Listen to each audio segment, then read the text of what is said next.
അപ്പച്ചിക്ക് വേണ്ട ആശ്വാസം കിട്ടും. ഒരു കാര്യം ഞാൻ ഉറപ്പു തരാം, ദേവ ഇനി പഴയ ദേവയായിരിക്കില്ല. എല്ലാരെയും അടക്കി ഭരിക്കാനും നോക്കില്ല. അതിന്റെ ഭാഗമായിട്ടാ ദേ ശരത്തിനെ പോലും അംഗീകരിച്ചു തുടങ്ങിയത്. അയാളുടെ എല്ലാ മാറ്റങ്ങൾക്കും കാരണമായത് കാർത്തുവാ. അമ്മയ്ക്ക് വേണ്ടി ഒരുപാട് പ്രാർത്ഥിക്കണം കേട്ടോ. അമ്മയല്ല, അപ്പച്ചിയാ. ബന്ധങ്ങൾ എന്തോ ആവട്ടെ, പക്ഷെ ഇപ്പൊ കാർത്തുവിന് ദേവിയുടെ മനസ്സിൽ ഒരു മകളുടെ സ്ഥാനം തന്നെ. അതിപ്പോ അനന്തരവന്മാരെയും സ്വന്തം ആമക്കളായിട്ടല്ലേ ദേവ സ്നേഹിക്കുന്നത്. അത് ശരിയാ. ശരത്ത് കാർത്തുവിനോട് വേണം നന്ദി പറയാൻ. എന്റെ ഭാര്യ എന്താ ഇങ്ങനായി പോയെന്ന് താൻ പലതവണ എന്നോട് ചോദിച്ചിട്ടുണ്ട്. അതിന് ഉത്തരം നൽകാൻ ഒരു ഡോക്ടറായി എനിക്ക് കഴിഞ്ഞിട്ടില്ല. പക്ഷേ ഇനി അങ്ങനെയുള്ള ചോദ്യങ്ങളൊന്നും തന്റെ ഭാഗത്തുനിന്നുണ്ടാവില്ല. അതിന്റെ ക്രെഡിറ്റ് മുഴുവൻ ദേ ഇങ്ങ് കൊടുത്തേക്കണം. അതിപ്പോഴേ കൊടുത്തു കഴിഞ്ഞു. എന്നാ ഞാൻ പോയിട്ട് വരട്ടെ. ദേവ പറഞ്ഞു പറഞ്ഞ് കാണാൻ കൊതിച്ചിരുന്നതാ. ഏതായാലും അതിന് കഴിഞ്ഞല്ലോ.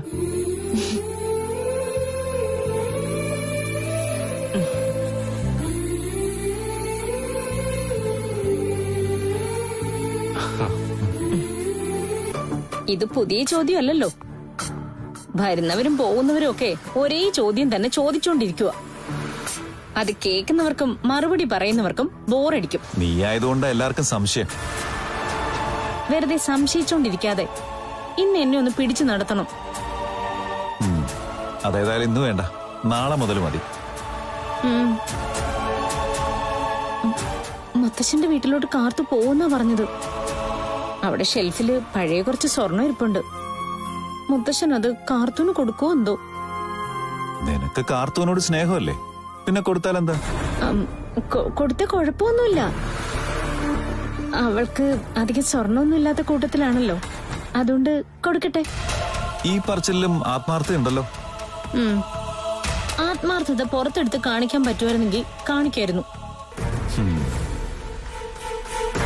മുത്തശ്ശൻ സ്വർണം കൊടുത്തിട്ടേ കാർത്തു അത് കഴുത്തിലിട്ടോണ്ട് വന്നാ നിനക്ക് അറ്റാക്ക് വരരുത്.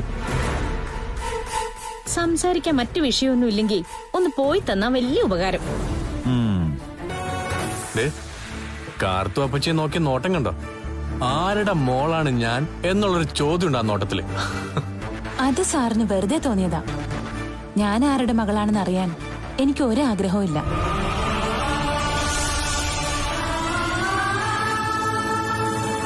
സാറിന്റെ അടുത്ത് ഞാൻ വരുന്നത് വരെ എന്നെ വളർത്തിയത് എന്റെ കണ്ണേട്ടനാ. എന്റെ അച്ഛനും അമ്മയും എല്ലാം കണ്ണേട്ടനാണെന്ന് ഞാൻ എവിടെയും പറയും.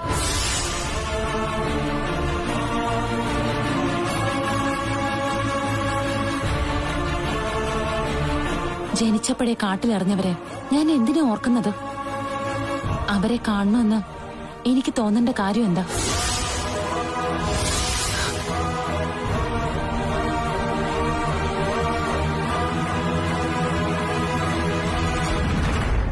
സ്വന്തം കുഞ്ഞിനോട് പോലും സ്നേഹവും ആത്മാർത്ഥതയില്ലാത്തവരെ ഒരിക്കലും ഒരു മകളും കാണാൻ കൊതിക്കില്ല.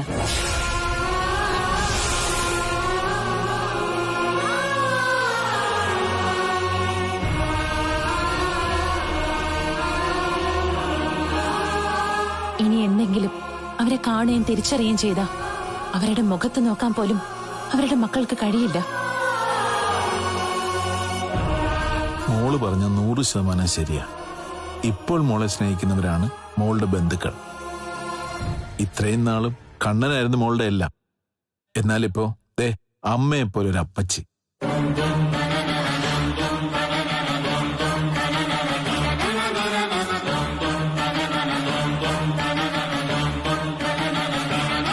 കാർത്തൂന്റെ കാര്യങ്ങൾ അറിയാൻ ആകാംക്ഷയുള്ളൊരു അപ്പച്ചി.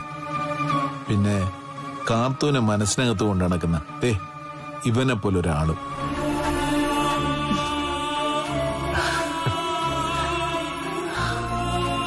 ഇതൊക്കെ മതിയല്ലോ. പിന്നെന്തിനാ കാർത്തു പറഞ്ഞ പോലെ പ്രസവിച്ചിട്ട് കാട്ടിലെറിഞ്ഞൊരമ്മ? അത് ശരിയാ.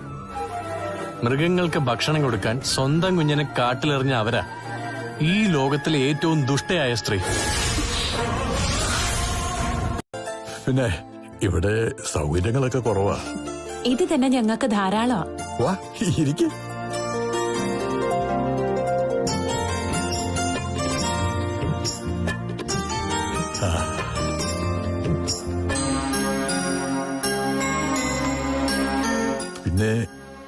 തരക്കേടില്ലാത്തൊരു പൂജാമുറിയുണ്ട്. വർഷങ്ങളുടെ പഴക്കമുള്ളതുകൊണ്ട് അത് ഏതാണ്ടൊരു അമ്പലം പോലെ ആയിട്ടുണ്ട്. അതുകൊണ്ടാ ആശ്രമത്തിൽ നിന്ന് ഇടയ്ക്ക് ഇങ്ങോട്ട് വരുന്നത്. അല്ലെങ്കിൽ അകത്തിരിക്കുന്നവര് പിണങ്ങും. ഇടയ്ക്ക് വന്ന് കുറച്ചു ദിവസം നിൽക്കാൻ ഞങ്ങള്. ഇയാള് ദൈവങ്ങൾക്ക് മാല കെട്ടുന്നതും നാമം ചോദിക്കുന്നതൊക്കെ മുത്തച്ഛൻ കേൾക്കുകയും ചെയ്യാം. രണ്ടാൾക്കും സന്ധ്യാസമയത്ത് ഒരുപാട് നേരം ഒന്നിച്ചിരുന്ന് പ്രാർത്ഥിക്കാം. ആ, മോക്ക് എന്താ കുടിക്കാനും കഴിക്കാനും ഒക്കെ വേണ്ടത്? ഞങ്ങൾ അപ്പച്ചിയുടെ വീട്ടിൽ നിന്നാ വരുന്നത്. അവിടുന്ന് ചായയൊക്കെ കുടിച്ചായിരുന്നു. എങ്കിലും താമ്പൂരും 3 ചായ ഇട്. മോള് എന്റെ അതിഥിയാ.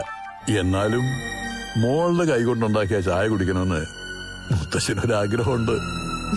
ഞാൻ ഇപ്പൊ ഇട്ടോണ്ടുവരാം.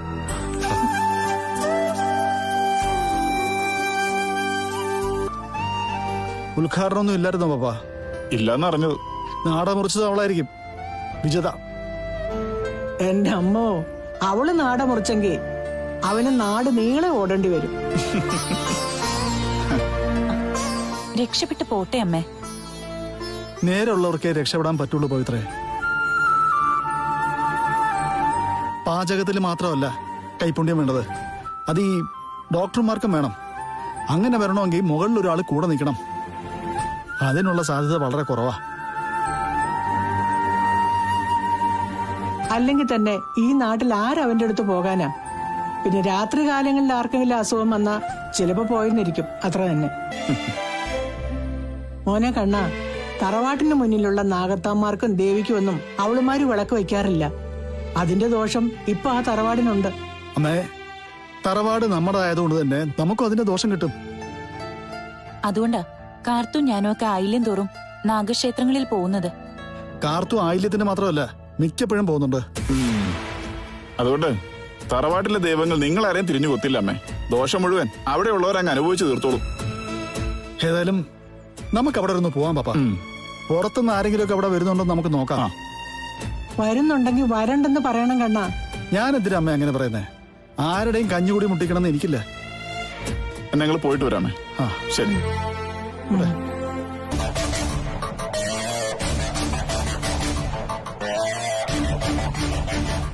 നോട്ടീസ് അടിച്ച് പരസ്യം ചെയ്തു, പുറത്തു ബോർഡും തൂക്കി. എന്നിട്ടും ആരും വരുന്നില്ല. 2 പേര് ബൈക്കിൽ വന്നു. ശബ്ദം കേട്ട് സന്തോഷത്തോടെ ചെന്ന് നോക്കിയപ്പോ വന്നത് കണ്ണനും പപ്പനും. ഞാൻ പെട്ടെന്നങ്ങ് പറഞ്ഞു, നീ ക്ലിനിക്ക് തുടങ്ങിയ കാര്യം അറിഞ്ഞു കാണും. അതോടെ അസൂയ മൂത്ത് കണ്ണന്റെ കെട്ടിയോള് ഏതെങ്കിലും അമ്പലത്തിൽ പോയി എന്തെങ്കിലുമൊക്കെ ജപിച്ച് വാങ്ങിച്ചു കാണും. അത് കൊണ്ടുവന്ന് ഇടാനായിരിക്കും വന്നത്.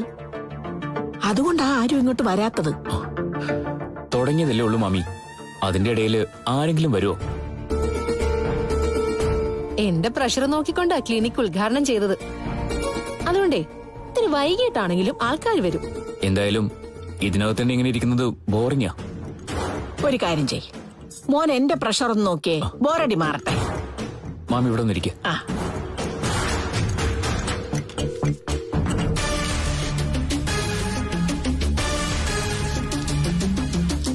അല്ല, അവിടെ മൊത്തം പരാതിയായിരുന്നില്ലേ? അതുകൊണ്ടല്ലേ ആ ആശുപത്രി പെട്ടെന്ന് പൂട്ടിയത്.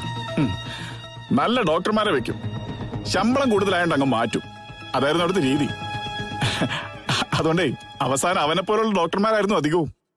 പിന്നെ കൂടുതൽ കാലം ഓടുവോ? അല്ല, ഇത് എത്ര നാൾ ഓടുന്ന നിന്റെ വിചാരം? അല്ല, ഇക്കാര്യത്തിൽ അവന് പോലും ധാരണ കാണില്ല.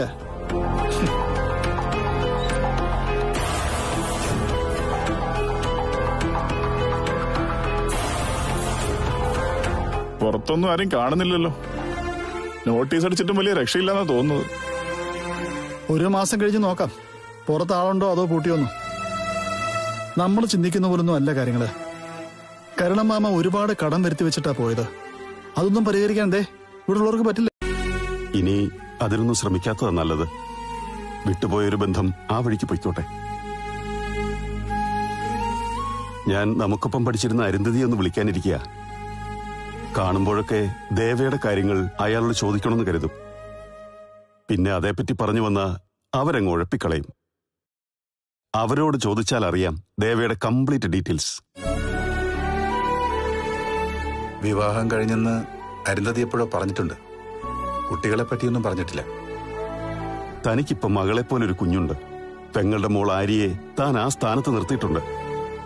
ആ കുട്ടിക്കും സ്വന്തം അച്ഛനോ അമ്മയെക്കാൾ സ്നേഹം തന്നോടും തന്റെ ഭാര്യയോടുവാ. ആര്യമോള് എനിക്ക് ജീവന. അവൾ എന്റെ ലൈഫിന്റെ ഒരു ഭാഗ. സ്വന്തം അച്ഛനെ പോലും മാറ്റി നിർത്തിയിട്ട് അവൾ എന്റെ നെഞ്ചിൽ കിടന്നേ ഉറങ്ങിയിട്ടുള്ളൂ. എങ്കിലും സ്വന്തം ചോര ജീവനോടുണ്ടെങ്കിൽ ഏതൊരു അച്ഛനും അവളെ ഒന്ന് കാണണമെന്ന് തോന്നില്ലേ?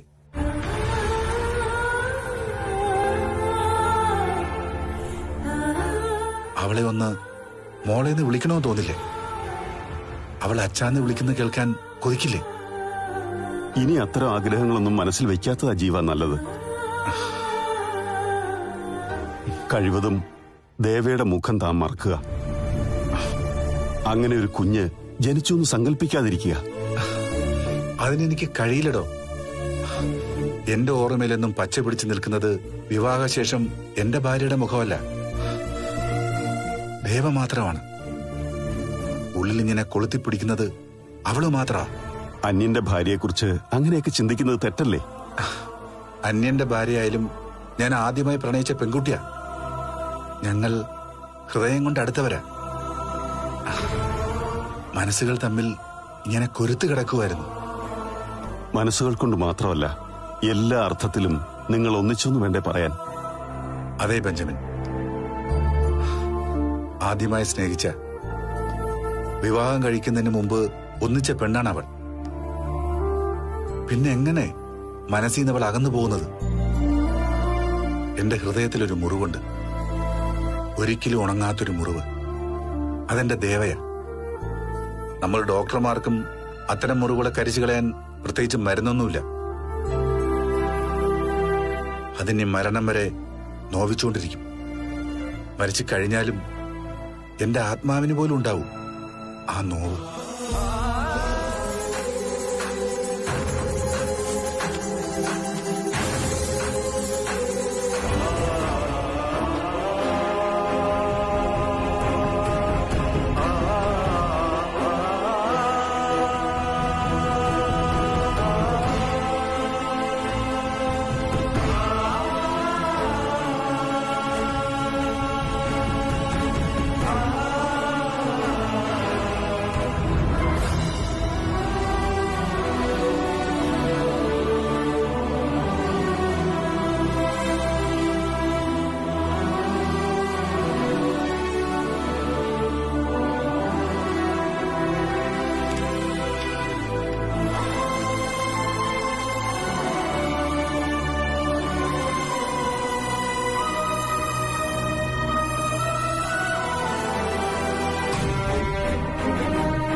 മുത്തശ്ശ, മുറി വൃത്തിയാക്കിക്കൊണ്ടിരുന്നപ്പോ അവിടെ ഒരു ബുക്കിനകത്തുനിന്ന് കിട്ടിയതാ. ഇത് ആരുടെ ഫോട്ടോയാ? കാണട്ടെ.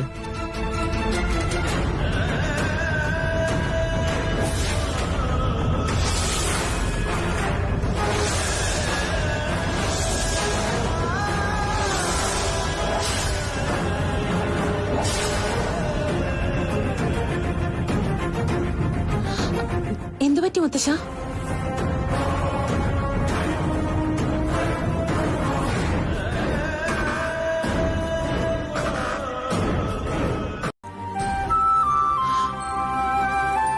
എനിക്കൊരാഗ്രഹമുണ്ട്.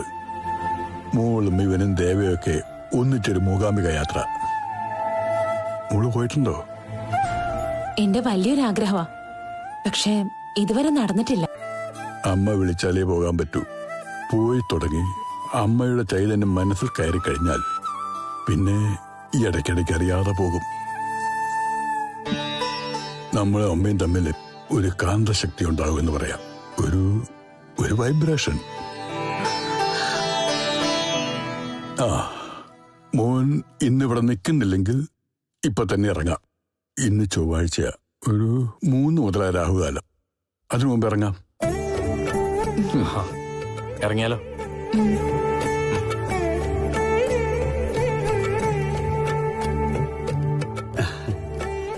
പോയിട്ട് വരാം മാമ.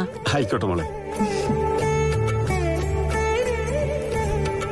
മുത്തശ്ശന്റെ അനുഗ്രഹം എപ്പോഴും ഉണ്ടാകും, ഏത് പ്രതിസന്ധിയിലും. പോയിട്ട് വാ. ആ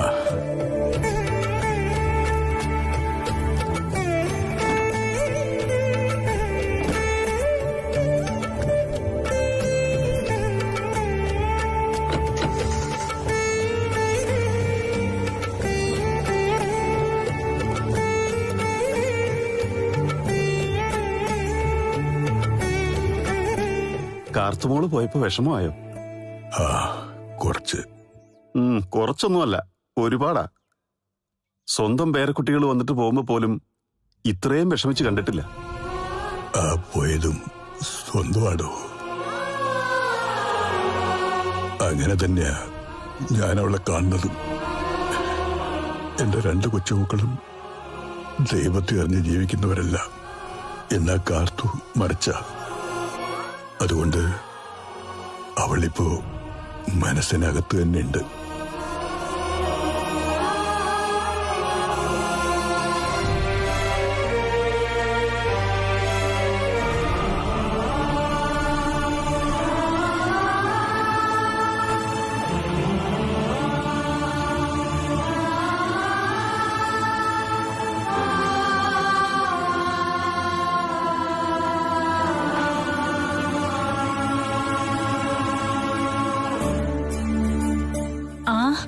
മോളെത്തിയോ? വാ.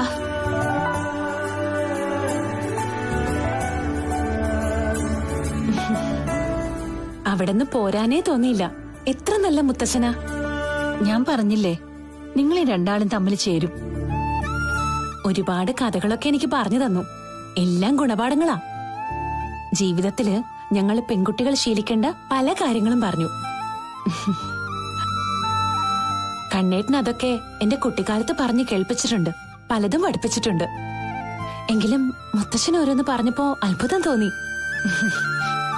അതൊക്കെ കേട്ട് മോളെ പോലെ തന്നെയായിരുന്നു അപ്പച്ചിയുടെയും കുട്ടിക്കാലം. അപ്പോ കാർത്ത് വിചാരിക്കും പിന്നെങ്ങനെ മാറിയെന്ന്. അത് ഓരോരോ സംഭവങ്ങള് നമ്മുടെ ജീവിതത്തിൽ വരുമ്പോ ഉണ്ടാവുന്ന മാറ്റങ്ങളാ.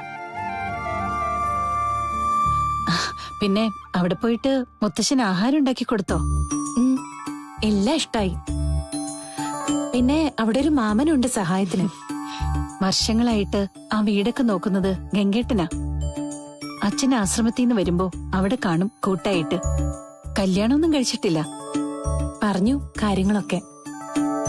പിന്നെ മുറിയൊക്കെ വൃത്തിയാക്കുന്ന കൂട്ടത്തില് പഴയ ബാഗും പെട്ടിയൊക്കെ കണ്ടു. അതൊക്കെ എന്റെയാ.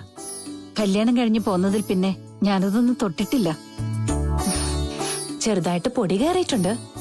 എങ്കിലും എല്ലാം ഞാൻ നോക്കി. അപ്പച്ചിയുടെ പഴയകാല ബുക്കുകളൊക്കെ അതിലുണ്ട്. പിന്നെ എന്താ അത്? മോൾക്കെന്തോ പറയാനുണ്ടല്ലോ. ബുക്കൊക്കെ എടുത്തു വെക്കുന്ന കൂട്ടത്തില് അതിന്റെ അകത്തുനിന്ന് 2 ഫോട്ടോ കിട്ടി. 2 ഒരാളുടെയാ, ഒരാണിന്റെ. അത് ഞാൻ മുത്തശ്ശനെ കാണിച്ചപ്പോ ഇതൊക്കെ എന്തിനാ എടുത്തെന്ന് ചോദിച്ച് വലിച്ചു കയറി കളഞ്ഞു.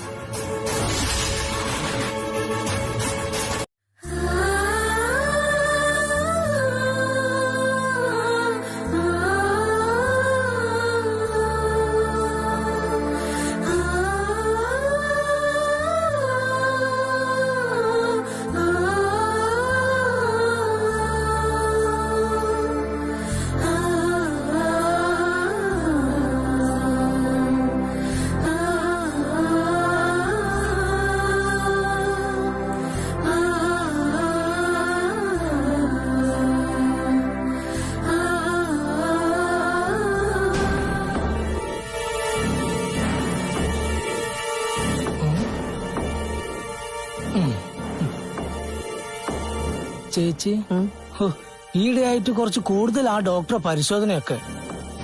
ഇപ്പൊ പഴയതിനേക്കാൾ കൂടുതൽ സമയം എടുക്കുക പെണ്ണുങ്ങളെ പരിശോധിക്കാൻ. എനിക്കറിയാം. ആ ഇപ്പൊ ഒരുത്തി വന്നില്ലേ, അവളുടെ കൂടെ വന്നത് കെട്ടിയോനാണോന്ന് പോലും എനിക്ക് സംശയമുണ്ട്. ദേ, ഭർത്താക്കന്മാരുള്ള പെൺകുട്ടികളെ ഇങ്ങോട്ട് കയറ്റുന്നു പുറത്തൊരു ബോർഡുണ്ട്. അത് ഡോക്ടർക്കും അറിയാം. അതുകൊണ്ട് പല ഡ്യൂപ്ലിക്കേറ്റ് ഭർത്താക്കന്മാരും വരും, അല്ലെങ്കിൽ വരുത്തും ഡോക്ടർ. ചേച്ചി ഒന്ന് സൂക്ഷിച്ചോ. ആ പിന്നെ ഇടയ്ക്ക് എന്നോട് പറയാ സുമിത്രൻ പുറത്തു നിൽക്കാൻ. ഞാൻ പുറത്തു നിന്നു. കുറച്ചു കഴിഞ്ഞപ്പോ ഭർത്താവിനെയും പുറത്തു നിർത്തി.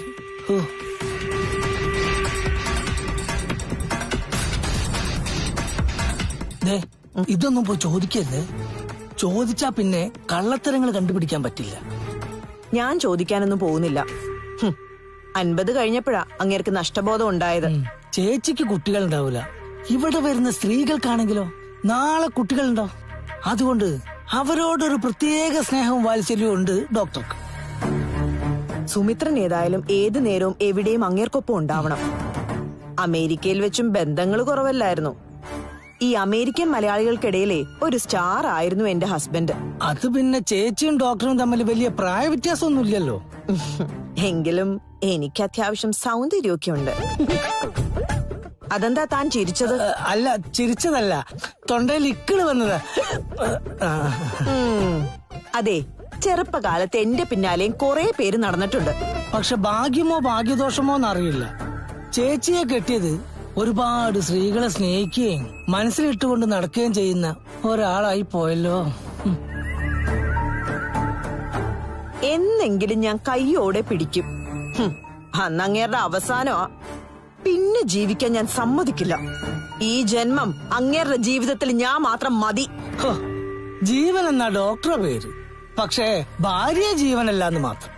ഇനി ജീവന്റെ ജീവനായിട്ട് മറ്റാരെങ്കിലും ഉണ്ടോ എന്തോ. അങ്ങനെ ഒരാൾ ഇല്ലാതിരുന്ന അങ്ങേർക്ക് കൊള്ളാം. ഇതുപോലുള്ള സ്ത്രീകളുടെ മനസ്സിലേക്ക് ഇത്തിരി തീപ്പൊരി അങ്ങോട്ട് ഇട്ടുകൊടുത്താൽ ശമ്പളത്തിനൊപ്പം മാസപ്പടിയും കിട്ടും. വെറുതെ നാക്ക് വായിക്കകത്ത് കിടക്കല്ല, ഒരു പണിയില്ലാതെ. പിന്നെ അതിനും വേണ്ട ഒരു ജോലി. പരിശോധനയൊക്കെ കഴിഞ്ഞോ?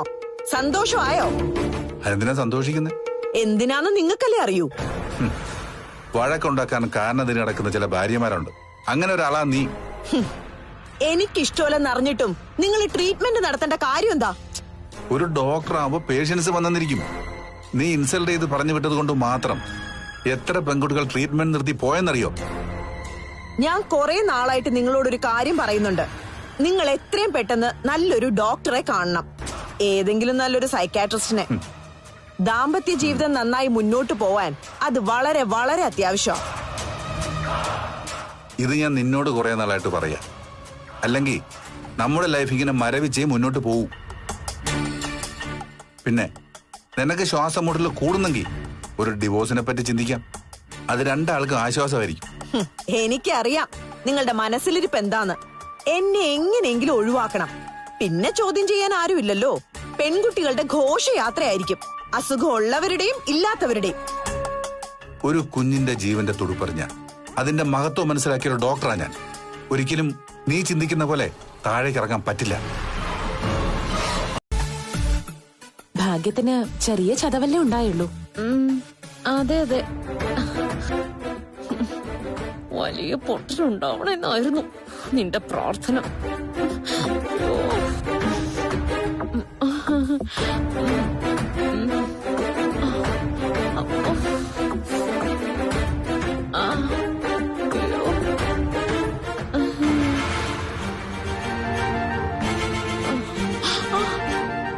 ഞാൻ ഈ വിരലിനൊക്കെ പിടിച്ചൊന്ന് ഞൊട്ടയിടട്ടെ. സൂക്ഷിച്ചു വേണേ.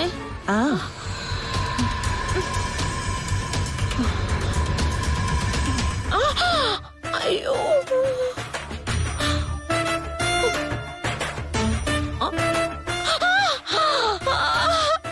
എന്തോ കറുത്തു ഇത്. ഇങ്ങനെ പിടിച്ച് വലിക്കാവോ? ഞൊട്ട വീണ പിന്നെ കുഴപ്പമില്ല. അയ്യോ മതി മതി. അയ്യോ, ഇന്നലെ ഒരു വൈദ്യം വന്ന് തടവേന്റെ ക്ഷീണ ഇതുവരെ തീർന്നിട്ടില്ല. അയാളോട് മുമ്പ് ഞാനെന്തോ ദ്രോഹം ചെയ്ത പോലെ എന്നെ തടവി കരയിച്ചത്. എന്നാ കരഞ്ഞ നിർത്തോ? വീണ് കഴിഞ്ഞ വേദനയൊക്കെ ഉണ്ടാവൂന്നും പറഞ്ഞ് തടവലോട് തടവല്. കാലെടുത്ത് തൊഴിക്കാനാ തോന്നിയത്. പിന്നെ ആവതില്ലാതായിപ്പോയി. നല്ല പൈസ വാങ്ങിച്ചു. അതെ അതെ, MBBS ഡോക്ടറൊന്നും അല്ല, ആയുർവേദ ഡോക്ടറും അല്ല, പാരമ്പര്യമായിട്ട് പഠിച്ചതാ. എന്നിട്ടും എന്തൊരു കാശാ. അതെങ്കിലും പഠിക്കാൻ പോയാ മതിയായിരുന്നു. അല്ലെങ്കിൽ ഈ പ്രകൃതി ചികിത്സയൊക്കെ നടത്തുന്നവർക്കേ നല്ല പൈസയാ. ഇവന്മാരൊക്കെ പ്രകൃതി ചികിത്സ നടത്തിയ പ്രകൃതി പോലും ഇപ്പൊ ഈ രീതിയായത്.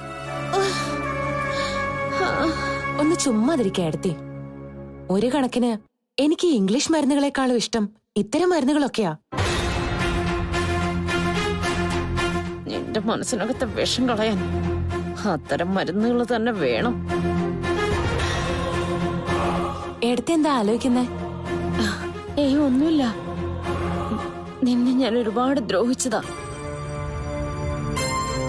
എന്നിട്ടും അതൊന്നും ഉള്ളിൽ വെക്കാതെ നീ എത്ര നേരായിട്ട് എന്നെ തടവുക. അത് തന്നെ ആലോചിച്ചതാ ഞാൻ. ഞങ്ങളുടെ തറവാട്ടില് കണ്ണേട്ടന്റെ അമ്മയ്ക്ക് എന്നോട് വെറുപ്പായിരുന്നു. കുഞ്ഞുനാള് മുതലേ അങ്ങനെയാ. പക്ഷേ അമ്മയ്ക്ക് എന്തെങ്കിലും അവശത വന്നാ ഞാനാ അമ്മയുടെ കയ്യിലും കാലിലും ഒക്കെ കുഴമ്പിട്ട് കൊടുക്കുന്നത്. ആ നേരത്ത് എന്നെ എന്തെങ്കിലുമൊക്കെ പറയും. പക്ഷേ ഞാനതൊന്നും കാര്യാക്കില്ല. ഇനി ആ കാല് കെട്ടി ഇവിടെ വെക്ക്. അതെന്തിനാ? ഒരു കാല് തടവുമ്പോ മറ്റേ കാലം തടവണമെന്നാ പറയാറ്. അത് വേണ്ട കാർത്തു. അതൊക്കെ വെറുതെ പഴമക്കാര് പറഞ്ഞുണ്ടാക്കുന്നതാ. വേദനയില്ലാത്ത കാല് തടവിയാലേ അതിനും വേദന വരത്തേ ഉള്ളൂ. അരുൺ സാറിന് ഞാൻ ഇടയ്ക്കൊക്കെ കയ്യിലും കാലിലും ഒക്കെ കുഴമ്പിട്ട് കൊടുക്കാറുണ്ട്. അങ്ങനെയാണല്ലോ നീ അവനെ പാട്ടിലാക്കിയത്. ഭർത്താക്കന്മാരെ സ്നേഹിക്കുന്ന ഭാര്യമാര് അങ്ങനെയാ കാർത്തു. നിന്നിൽ നിന്നും എനിക്ക് ഒരുപാട് കണ്ടുപിടിക്കാനുണ്ട്.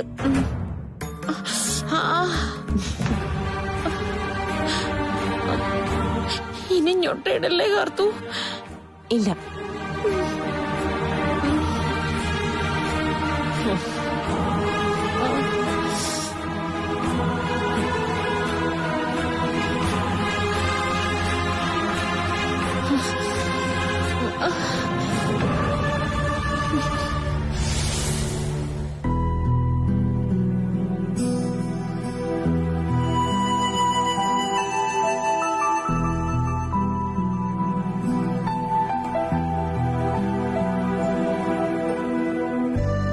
നാട്ടിൽ നിന്ന് ആരെങ്കിലും തന്നെ വിളിച്ചായിരുന്നോ? ഇല്ല. എന്നെ കണ്ണേട്ടനപ്പോ വിളിച്ചിരുന്നു. ഒരുത്തന്റെ ഹോസ്പിറ്റൽ ജപ്തിയായല്ലോ. അതുകൊണ്ടിപ്പോ വീട്ടിലൊരു ക്ലിനിക്ക് തുടങ്ങിയിരിക്കുക. ഭാര്യയുടെ പേരിൽ വിജിത ക്ലിനിക്. അധികം പ്രാക്ടീസ് ഒന്നുമില്ല. അവൻ പിന്നെ ക്ലിനിക്ക് തുറന്നിട്ട് എന്ത് പ്രയോജനം എന്നാ ഞാൻ ആലോചിക്കുന്നത്. ആ നാട്ടിലുള്ളവർക്കൊക്കെ ഇപ്പൊ ഉണ്ണേട്ടനോട് വലിയ മതിപ്പൊന്നുമില്ല. കണ്ണേട്ടൻ നിരപരാധിയാണെന്ന് അറിഞ്ഞതോടെ ഞങ്ങളെക്കാളും ദേഷ്യമാ പരിസരത്തുള്ളവർക്കൊക്കെ ഉണ്ണേട്ടൻ.